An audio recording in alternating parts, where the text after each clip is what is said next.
major change in thinking about men's health. Millions are now being told not to undergo routine screening for prostate cancer. The American Urological Association reversed itself Friday. It now supports the new guidelines. Dr. David Agus is a professor of medicine at the University of Southern California, and now he is a CBS News contributor. Good morning.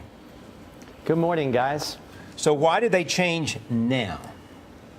You know, this is a radical change. The largest urologic surgery group saying you shouldn't do this anymore, the kind of screening.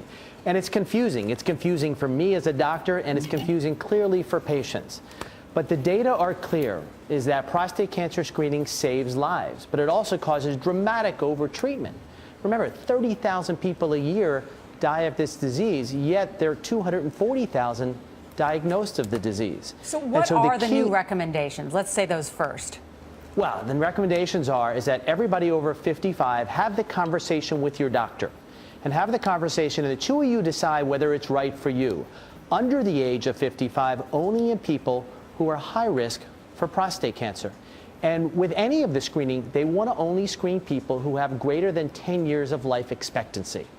So you just said, David, that it's confusing for patients, confusing for doctors. So where do you stand? What are you telling your patients? So there's no question to me that screening works. Screening saves lives. But I think the question is, once we identify cancer, do we need to treat it? And the answer emphatically is no. Many of us, being men, have prostate cancer within us. In the Vietnam War, almost a third of kids on autopsies in their 20s and 30s had prostate cancer, and obviously that didn't need to be treated.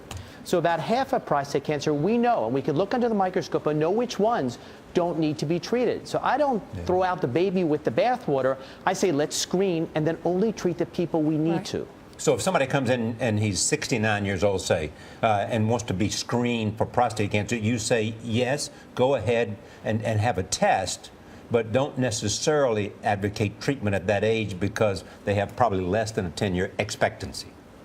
Well, I think even if they're 55 and they have an indolent or slow-growing cancer, we don't need to treat it. We follow it with something called active surveillance.